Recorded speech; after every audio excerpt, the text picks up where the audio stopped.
Morning में आपकी Shweta ma'am MS academy secondary school Ajmer से। बच्चों यूट्यूब पर यदि आप मेरे वीडियोस के द्वारा स्टडी करना चाहते हैं तो सर्च करें केमिस्ट्री बाय श्वेता मैम। बच्चों इस चैनल पर आपको फिजिक्स केमिस्ट्री और बायोलॉजी के वीडियो मिलते हैं, साथ ही आपको नीट प्रिपरेशन के अकॉर्डिंग वीडियो भी मिल जाएगी। इसके अलावा बच्चों कुछ अदर चैनल है जिसका डिटेल यहाँ पर दिया गया है। बच्चों चैप्टर हमारा क्या चल रहा है, ह्यूमन डाइजेशन, जिसमें हमने पार्ट 7 पिछले वीडियो में स्टडी कर लिया था। और पार्ट 7 स्टडी करने के साथ ही हमारा डाइजेशन, जो पार्ट डाइजेशन का होता है कि डाइजेशन कहाँ हो रहा है, यानी कि कॉम्प्लेक्स सब्सटेंस को सिंपल सब्सटेंस में तोड़ने का काम, डाइजेशन का पूरा प्रोसेस वहां पर कंप्लीट हो गया था। क्यों? क्योंकि डाइजेशन जो है वो स्टार्ट होता है माउथ से और कंप्लीट कहाँ होता है, स्मॉल इंटेस्टाइन में। तो पिछले वीडियो में डाइजेशन स्मॉल माउथ से तो पहले भी स्टार्ट हो चुका था, और जस्ट इसके प्रीवियस वीडियो में हमने देखा था कि डाइजेशन स्मॉल इंटेस्टाइन में डन हो चुका है। ठीक है, हमारा जो प्री वीडियो था वो डाइजेशन इन स्मॉल इंटेस्टाइन पिछले वीडियो में हमने देखा।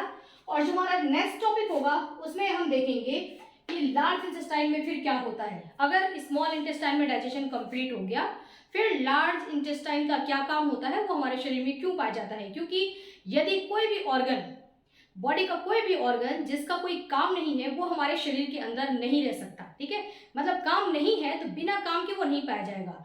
आप देखेंगे कि अगर कोई भी पार्ट है तो उसका कुछ ना कुछ वहां पर फंक्शन होता है।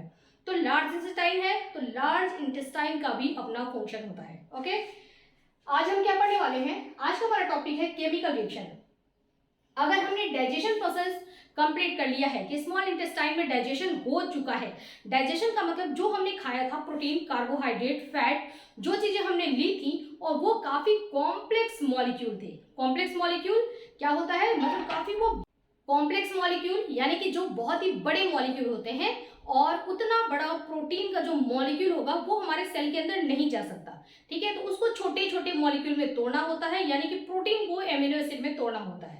इसी तरीके से कार्बोहाइड्रेट जो कि हमारा पॉलीसेकेराइड है, ये काफी बड़ी चेन होती है, बड़ा मॉलिक्यूल होता है, वो हमारे सेल में नहीं जा सकता। और पहुंचाना कहाँ है, डाइजेशन के बाद एब्जॉर्प्शन होता है, एसिमिलेशन होता है, और जो भी हमारे न्यूट्रिएंट्स है जो हमने खाना खाया है उसको कहाँ पहुंचाना है, सेल के अंदर पहुंचाना है। तो सेल के अंदर पहुंचाने के लिए उस काबिल होना पड़ेगा कि वो सेल के अंदर जा सके।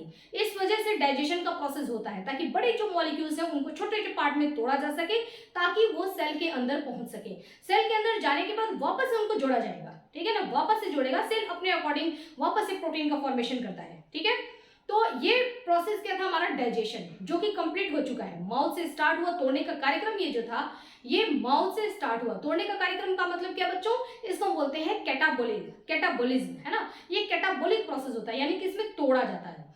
तो ये जो कैटाबोलिज्म यानी कि कैटाबोलिक जो ये प्रोसेस हुआ, ये कैटाबोलिक प्रोसेस स्टार्ट कहाँ से हुआ है, ये माउथ से स्टार्ट होकर के और कहाँ खत्म होता है, स्मॉल इंटेस्टाइन, यानी कि जो प्रोटीन के जो बड़े से चेन थे, बड़े से चेन यानी कि एक लंबी सी ट्रेन थी, उसके हर डिब्बों को तोड़ना। ठीक है, तो लंबी सी चेन हमने मुंह में डाली, मतलब एक बड़ी ट्रेन हमने अपने मुंह में डाला था, और यहाँ से हमने खाना शुरू किया, और यहीं से वो प्रोसेस स्टार्ट हो गया कि इस ट्रेन के को क्या करना है, सारे ट्रेन के डिब्बों को अलग अलग करना है, क्योंकि इतनी बड़ी ट्रेन सेल के अंदर नहीं जा सकती है। ओके, तो प्रोसेस स्टार्ट हुआ माउथ में, डन हुआ कहाँ, स्मॉल इंटेस्टाइन में। तोड़ने में टाइम लग जाता है, सारे डिब्बों को अलग करते करते करते करते टाइम लग जाता है। माउथ में डाइजेशन हुआ, स्टमक में डाइजेशन हुआ, स्मॉल इंटेस्टाइन में डाइजेशन हुआ, और वहां जाकर के डाइजेशन डन हो गया। अब इस डाइजेशन का अगर हम शॉर्टकट देखें पूरा कि कहाँ किस चीज का डाइजेशन हुआ है, क्योंकि हमने एक ही चीज थोड़ी खाया था, हमने तो प्रोटीन भी खाया था।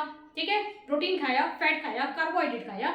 तो जब हमने ये 2-3 वैरायटी डिफरेंट चीजें जब हमने खाई हैं, ठीक है, न्यूट्रिएंट्स जब हमारे डिफरेंट हैं, तो उनको तोड़ने का प्रोसेस भी अलग अलग होता है। ठीक है, तो टोटल क्या रिएक्शन होते हैं, कौन होता है जो कि प्रोटीन को तोड़ेगा, कौन है जो कि कार्बोहाइड्रेट को तोड़ेगा, और कोई होगा जो कि फैट को तोड़ेगा। ठीक है, और इनका डाइजेशन कहाँ होता है, कहाँ किसका डाइजेशन होता है, उसका पूरा ये जो है क्या है, एक केमिकल रिएक्शन यहाँ पर आपको दिखाई दे रहा है। ठीक है, देखिए अब यहाँ पर पूरा ये केमिकल रिएक्शन आपको दिख रहा है। सबसे पहले हम बात करेंगे ऑर्गन, हमने किस ऑर्गन से डाइजेशन स्टार्ट किया था। अभी मैंने आपको बताया था कि हमने डाइजेशन कहाँ से स्टार्ट किया था, माउथ से। ठीक है, तो माउथ में जैसे ही हम फूड मटेरियल को मुंह के अंदर रखते हैं, वहां पर एक ग्लैंड होता है। ठीक है, जिसको हम क्या बोलते हैं बच्चों, सैलिवरी ग्लैंड। ठीक है ना, तो सैलिवरी ग्लैंड जो होता है ये क्या करता है, सीक्रेट करता है। क्या सीक्रेट करता है? सलाइवा। तो कौन सा ऑर्गन उसने क्या सीक्रेट किया और आपने जो मुंह में खाना रखा था वो किस में डाइजेस्ट हुआ, क्या डाइजेस्ट हुआ? यही हमारा ये पूरा कार्यक्रम है, जो कि एक जगह आपको पूरे बोर्ड पर एक ही जगह ये चीज दिखेगा। तो देखिए, माउथ में ग्लैंड होता है सैलिवरी ग्लैंड्स। जैसे ही आपने भोजन रखा, सैलिवरी ग्लैंड्स ने सलाइवा सीक्रेट किया। सलाइवा में क्या होता है? सैलिवरी एमाइलेज होता है, या इसी को हम क्या बोलते हैं? टाइलिन बोलते हैं। ठीक है, तो सैलिवरी एमाइलेज क्या है? एक एंजाइम है। ठीक है, तो सैलिवरी एमाइलेज एंजाइम या इसी को हम टाइलिन एंजाइम कहते हैं, जो कि सलाइवा के अंदर पाया जाता है और ये अपना काम करना शुरू कर देगा। ठीक है, क्या काम करेगा? ये स्टार्च को, जो हमने खाना खाया उसमें क्या था? स्टार्च था। स्टार्च को हम क्या बोलते हैं? पॉलीसेकेराइड। ये क्या है? एक कार्बोहाइड्रेट है। ठीक है ना, क्या है? कार्बोहाइड्रेट है। तो ये क्या करेगा कि स्टार्च यानी कि पॉलीसेकेराइड को तोड़ देता है। कौन तोड़ रहा है? Salivary amylase. ये क्या करेगा? स्टार्च यानी पॉलीसेकेराइड्स को तोड़ देता है। किसमें? माल्टोज में तोड़ देता है। ठीक है, किसमें तोड़ देता है? माल्टोज में। माल्टोज क्या होता है? माल्टोज जो होता है वो डाइसेकेराइड्स होता है। क्या होता है बच्चों? डाइसेकेराइड्स होता है। यानी कि पॉलीसेकेराइड्स का मतलब कि जिसमें ग्लूकोज की बहुत सारे लंबी ये ग्लूकोज की चेन है। ठीक है, माल्टोज का मतलब कि बड़ी जो ट्रेन थी उसमें दो दो डिब्बों का ग्रुप बना दिया। ठीक है ना, उस ट्रेन को तोड़ दिया गया, मतलब ट्रेन के डिब्बों को अलग किया गया। लेकिन अलग कैसे किया गया? एक एक को अलग नहीं किया गया है, दो दो का पेयर बना करके अलग किया गया। पहला डिब्बा दूसरा डिब्बा एक साथ, दो डिब्बे एक साथ, दो डिब्बे एक साथ, दो डिब्बे एक साथ, इस तरीके से डिब्बों को अलग कर दिया गया। यानी कि स्टार्च का मतलब बड़ी ट्रेन थी, माल्टोज का मतलब कि ये दो दो डिब्बे वाले बन गए हैं ट्रेन। ठीक है ना, जिसमें कि केवल दो दो इसमें चैम्बर है। ओके, तो स्टार्च किसमें टूट गया? माल्टोज में। स्टार्च क्या है? पॉलीसेकेराइड। माल्टोज क्या है? डाइसेकेराइड। ये सारी चीजें पिछले वीडियो में जब डाइजेशन चैप्टर स्टार्ट हुआ है तब से मैं आपको ये बता रही हूँ। ओके, तो देखिए बच्चों, पहला काम हमारा हुआ कहाँ? माउथ के अंदर।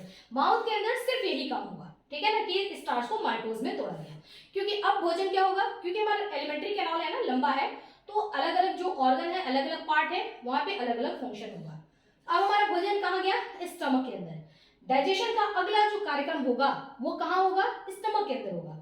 अब स्टमक के अंदर जो ग्लैंड होता है, कौन सा ग्लैंड होता है? Gastric gland. स्टमक के अंदर कौन सा ग्लैंड है? Gastric gland. और ये गैस्ट्रिक ग्लैंड क्या करता है? ये जो जूस निकालेगा उसको बोलेंगे गैस्ट्रिक जूस। गैस्ट्रिक जूस के अंदर रेनिन और पेप्सिन। ठीक है, रेनिन जो है ये बच्चों में एक्टिव होता है और जब हम बड़े हो जाते हैं तो पेप्सिन एक्टिव हो जाता है। ठीक है ना, तो रेनिन जो काम करता है, ये बच्चों में रेनिन काम कर रहा है।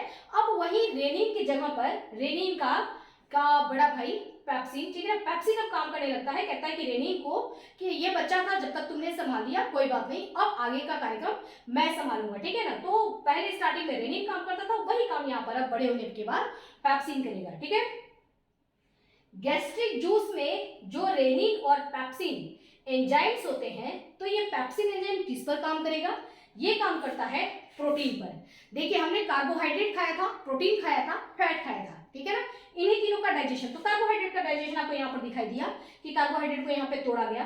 अब प्रोटीन को तोड़ा गया है कहाँ? हमारे स्टमक के अंदर।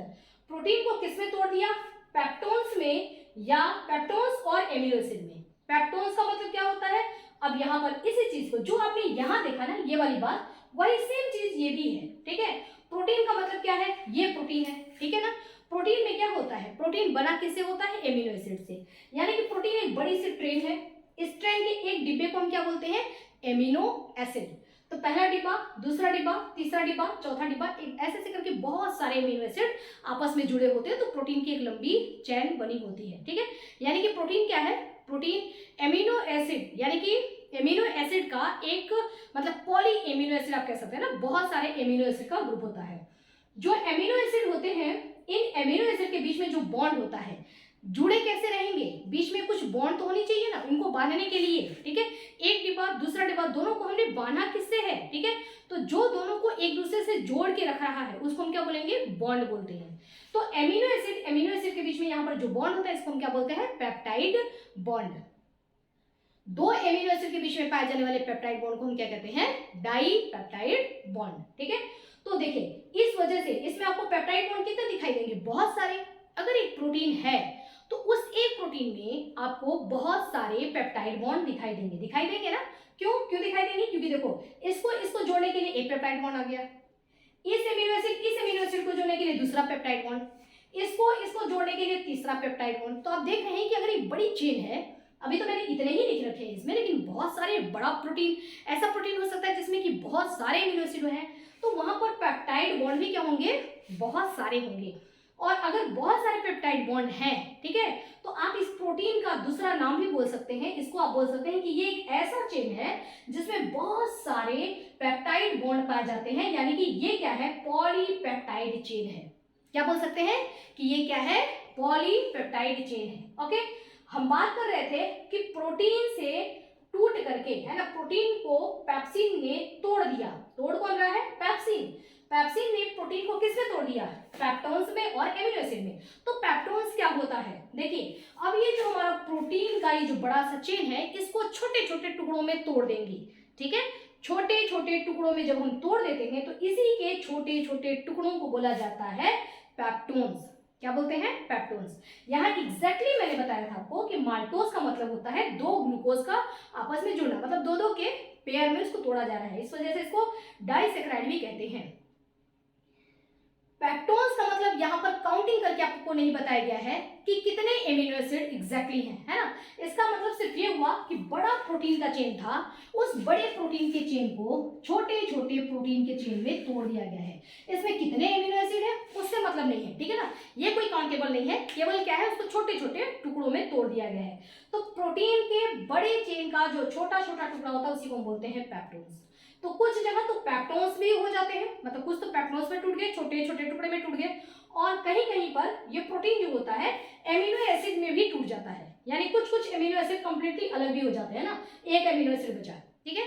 तो कुछ एमिनो एसिड बहुत कम एमिनो एसिड में अलग हो जाएंगे एकदम, मतलब टूट गए, और कहीं कहीं पे छोटे छोटे अभी टुकड़े हुए हैं, अभी उनका फाइनल उनको अलग करना, एक एक एमिनो एसिड को अलग करना अभी बाकी है। कुछ तो अलग कर दिया है, एक दो चार, मतलब बहुत कम, ठीक है, लेकिन अभी टुकड़े ही हुए हैं, ठीक है ना, छोटे टुकड़े हुए हैं, यानी कि पेप्टोन्स में टूटा हुआ है। ओके, ये काम कहाँ हुआ बच्चों, ये हुआ स्टमक में। तो माउथ में किसका डाइजेशन हुआ, माउथ में कार्बोहाइड्रेट का, और स्टमक में किसका डाइजेशन हुआ, प्रोटीन का। ओके, अब हम आ जाते हैं किसमें, अब देखिए, अब हम बात करते हैं कौन सा ग्लैंड है हमारा जो कि डाइजेशन में हेल्प कर रहा है, वो है पैनक्रियाज।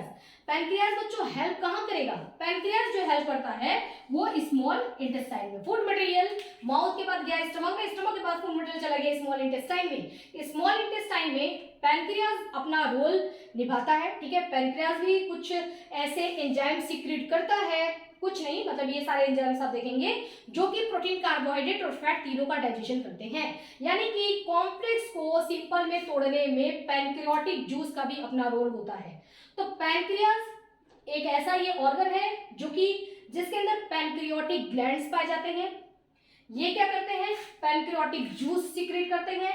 इस जूस में क्या होता है, इस जूस में होता है ट्रिप्सिन, जो कि ये भी क्या है, एक एंजाइम है। कौन सा एंजाइम है, प्रोटीन को तोड़ने वाला एंजाइम है। तो ट्रिप्सिन क्या करेगा, प्रोटीन्स को तोड़ देता है, किसमें, पेप्टोन्स में, ठीक है। उसके भी प्रोटीन, जो प्रोटीन बचे हुए थे और बड़े प्रोटीन के भी छोटे छोटे टुकड़े किए गए, यानी कि पेप्टोन्स में उसको तोड़ा गया, ठीक है। इसी पैनक्रियाटिक जूस में दूसरा एंजाइम है जिसको हम क्या बोलते हैं, कार्बोक्सी पेप्टाइडेज। ये जो हमारा कार्बोक्सी पेप्टाइडेज है, ये भी क्या करेगा, ये भी प्रोटीन को पेप्टोन्स और एमिनो एसिड में तोड़ने का काम करता है, जो कि आपने यहां देखा, ठीक है। उसके बाद है यहाँ पर पैनक्रियाटिक एमाइलेज। यहाँ भी एमाइलेज था, लेकिन इस एमाइलेज के आगे यहाँ पर क्या लगा हुआ है, सेलेवरी एमाइलेज, क्योंकि ये सेलाइवा में था, ठीक है ना, मुंह के अंदर सेलाइवा में था, इस वजह से इसको हम सेलेवरी एमाइलेज कह रहे हैं। यहाँ पर पैनक्रियाटिक जूस जो होता है उसके अंदर भी एमाइलेज प्रेजेंट होता है, उस एमाइलेज को हम क्या बोलेंगे, पैनक्रियाटिक एमाइलेज। ये पैनक्रियाटिक एमाइलेज का काम होता है स्टार्च पर एक्ट करना। ये स्टार्च है, उसके ऊपर अटैक कौन करेगा, एमाइलेज। तो पैनक्रियाटिक एमाइलेज भी वही काम करेगा, वो भी स्टार्च को तोड़ देगा, किसमें, माल्टोज में, जो कि यहाँ पर काम हुआ था। Okay done. उसके बाद इसमें क्या होता है, इसके अंदर पैनक्रियाटिक जूस के अंदर लाइपेज होता है, जो कि फैट को फैटी एसिड और ग्लिसरॉल में तोड़ने का काम करता है। तो आप देख रहे हैं कि पैनक्रियाटिक जूस कितना कमाल का जूस है ना, मतलब सब कुछ इसमें, मैंगो जूस, मौसमी का जूस, ठीक है, और क्या होता है, ऑरेंज जूस और पोमोग्रेनेट का जूस, सारा मिक्सअप है ना। देखिए ये वो जूस है जो प्रोटीन को भी तोड़ रहा है, स्टार्च को भी तोड़ रहा है और फैट को भी तोड़ रहा है, तीनों को तोड़ने की कैपेसिटी रख रहा है, ठीक है। कौन है वो? Pancreatic juice. लेकिन फाइनल काम जो होता है, फाइनल काम का मतलब होता है कि प्रोटीन कंप्लीटली एक एमिनो एसिड में टूट जाए, है ना। प्रोटीन के हर एमिनो एसिड को अलग कर दो, मतलब ऐसा माला बनाओ जिसकी सारी मोतियां एकदम बिखेर दो, अलग कर दो, ठीक है। ये फाइनल काम। और ऐसा पॉलीसेकेराइड यानी कि स्टार्च भी ऐसा स्टार्च पर काम करे जो कि सारे ग्लूकोज को बिल्कुल अलग कर दे, यानी कि उनको तोड़ दो, एकदम से अलग तोड़ दो। ये फाइनल काम कौन करता है? वो करता है इंटेस्टाइनल जूस, ठीक है। फाइनल डाइजेशन भी कहाँ होता है हमारा? स्मॉल इंटेस्टाइन में, जहां पर पैनक्रियाज ने अपने पैनक्रियाटिक जूस को भेज करके स्मॉल इंटेस्टाइन में डाइजेशन का अपना रोल इसने अदा किया। उसी तरीके से स्मॉल इंटेस्टाइन में भी इंटेस्टाइनल ग्लैंड पाए जाते हैं। क्या पाए जाते हैं? Intestinal gland. ये जो इंटेस्टाइनल ग्लैंड होते हैं ये सीक्रेट करते हैं इंटेस्टाइनल जूस। और इंटेस्टाइनल जूस जो होता है वो आप देखेंगे कि प्रोटीन को, कार्बोहाइड्रेट को और फैट को एकदम फाइनल तोड़ने का काम करता है। देखिए इंटेस्टाइनल जूस में एमिनो पेप्टाइडेज एंजाइम पाया जा रहा है जो कि पेप्टाइड बॉन्ड पर अटैक करेगा, पेप्टाइड बॉन्ड पर, और सारे पेप्टाइड बॉन्ड को बिल्कुल खचखच, ठीक है ना, काट देगा और सारे एमिनो एसिड क्या हो जाएंगे? अलग। ओके, यानी कि पूरी तरीके से प्रोटीन एमिनो एसिड में अलग हो गया। कहाँ हुआ ये? स्मॉल इंटेस्टाइन के अंदर। माल्टोज, आप देख रहे थे कि इन्होंने भी माल्टोज बनाया, यहाँ भी माल्टोज बना, तो ग्लूकोज कब बनेगा? अभी तो दो का तो जोड़ा है ना, उसको भी अलग करना है। तो अब ये जो हमारा इंटेस्टाइनल जूस है इसके अंदर माल्टेज एंजाइम पाया जाएगा। क्या पाया जाता है बच्चों? एज। हर एंजाइम के लास्ट में क्या होता है? एज, ठीक है। तो देखिए जो एज है ये माल्टेज क्या करेगा? अब जो दो ग्लूकोज है ना वो उसको काट के अलग कर देगा, ठीक है। तो यहाँ पर माल्टोज का मतलब दो ग्लूकोज का पेयर, उनको अलग अलग कर दिया गया है, सारे ग्लूकोज अलग अलग हो गए, सारे एमिनो एसिड, प्रोटीन के सारे एमिनो एसिड बिखर गए, कार्बोहाइड्रेट के सारे ग्लूकोज बिखर गए। और उसी तरीके से जो लाइपेज होता है वो इमल्सिफाइड फैट ग्लोब्यूल्स जो थे, है ना, फैट को तोड़ना थोड़ा मुश्किल होता है। तो आपको मैंने पिछले वीडियो में बताया था कि फैट जो होता है काफी बड़ा मॉलिक्यूल्स होता है, तो उसका इमल्सिफिकेशन का काम किया जाता है, ठीक है ना। इमल्सिफिकेशन मतलब कि फैट के बड़े मॉलिक्यूल्स को पहले छोटे छोटे मॉलिक्यूल्स में तोड़ने का काम ये कौन करता है? ये करता है हमारा बाइल जूस, ठीक है। लीवर से जो बाइल जूस निकलता है वो डाइजेशन का कुछ काम नहीं कर रहा है, वो तो एल्कलाइन मीडियम, एक मीडियम प्रोवाइड कर रहा है जिससे कि एंजाइम्स एक्ट कर सके, और दूसरा इमल्सिफिकेशन का काम करता है, यानी कि बड़े जो फैट के मॉलिक्यूल्स हैं उनको छोटे छोटे मॉलिक्यूल्स में तोड़ने का काम करता है। ये सारा एक्सप्लेनेशन पिछले वीडियो में है, ठीक है। तो बाइल जूस ने जो इमल्सिफिकेशन काम कर दिया है, यानी कि इमल्सिफाइड जो फैट के ग्लोब्यूल्स हैं उन फैट पर लाइपेज एक्ट करता है और फैट को पूरी तरीके से फैटी एसिड और ग्लिसरॉल में ब्रेक डाउन कर, मतलब तोड़ देता है बिल्कुल। ओके, अब सारा ये ब्रेक हो चुका है ना। देखिए प्रोटीन हमारा कॉम्प्लेक्स था, ठीक है, वो टूट गया किसमें? एमिनो एसिड में, सिंपल में, ठीक है। उसके बाद अब एमिनो एसिड लास्ट है इसका, है ना। एमिनो एसिड यूनिट होता है प्रोटीन का यूनिट होता है एमिनो एसिड, यानी कि एमिनो एसिड ही जुड़ते जाते हैं तो प्रोटीन बनता है। तो प्रोटीन टूट गया कंप्लीटली एमिनो एसिड में, यानी कि ये इसका क्या है? स्मॉलेस्ट सब्सटेंस है। प्रोटीन का स्मॉलेस्ट क्या है? एमिनो एसिड है, यानी कि कॉम्प्लेक्स स्मॉलेस्ट में टूट गया। कहाँ? स्मॉल इंटेस्टाइन में। कार्बोहाइड्रेट जो होता है वो पॉलीसेकेराइड होता है, ठीक है, उसका स्मॉलेस्ट क्या होता है? ग्लूकोज, तो उसका यूनिट ग्लूकोज होता है, तो वो अपने स्मॉलेस्ट यानी कि ग्लूकोज में टूट गया। उसी तरीके से फैट यानी कि लिपिड यानी कि फैट का जो स्मॉलेस्ट होता है वो क्या होता है? फैटी एसिड और ग्लिसरॉल। ये अपने स्मॉलेस्ट कॉम्प्लेक्स से स्मॉलेस्ट में तीनों ही टूट चुके हैं, प्रोटीन, कार्बोहाइड्रेट और फैट, यानी स्मॉल इंटेस्टाइन में पूरा डाइजेशन ये कंप्लीट हो चुका है, ठीक है। अब यहाँ पर ये चीजें जो हैं, जैसे आपने एचसीएल वगैरह का सारा कुछ मैं बता चुकी हूँ आपको, है ना। बाइल जूस के बारे में मैं पीछे पढ़ा चुकी हूँ, बट ये यहाँ हम बात किस चीज का कर रहे हैं? हम बात कर रहे हैं कि कौन सा ऑर्गन है, उसके पास कौन सा ग्लैंड होता है और कौन सा जूस सीक्रेट करता है, उसमें कौन सा एंजाइम होता है जो कि डाइजेशन को परफॉर्म करता है, ठीक है, तोड़ने का काम करता है। जब हम ये चीजें देख रहे हैं तो इनमें ये बाइल जूस जैसे इसमें कोई ऐसा एंजाइम नहीं है, कोई डाइजेस्टिव एंजाइम्स नहीं है जो कि कॉम्प्लेक्स सब्सटेंस को तोड़ने में हेल्प करता है, यानी कि डाइजेशन में हेल्प करता है। इस वजह से यहाँ इस चार्ट में ये नहीं आए हैं, ठीक है ना, इनको अलग से पढ़ाया जा चुका है। अब गैस्ट्रिक जूस है, उसमें HCl होता है। HCl का अपना काम होता है कि मीडियम एसिडिक मीडियम प्रोवाइड करता है और जर्म्स को किल करने का काम करता है बस। बट HCl कोई डाइजेशन का काम नहीं कर रहा है ना, डाइजेशन के लिए इन्वायरमेंट हेल्प जरूर कर रहा है, ठीक है, इन्वायरमेंट प्रोवाइड कर रहा है, बहुत सारे अदर काम कर रहा है, बट डाइजेशन का मतलब कॉम्प्लेक्स को सिंपल में तोड़ने का काम नहीं कर रहा है, ठीक है। तो ये भी साइड में है ना। पेप्टोन्स का देखिए यहाँ पर मैंने इस चीज को यहाँ पे शायद ये बना रखा था मैंने, है ना, देखा नहीं मैंने। देखिए एमिनो एसिड बड़ा चेन है ये, ठीक है, मतलब एमिनो एसिड प्रोटीन जो है ये बड़ा चेन होता है। इसी को जब छोटे छोटे टुकड़ों में हम तोड़ देते हैं तो इसी को हम क्या बोलते हैं, पेप्टोन्स, ठीक है।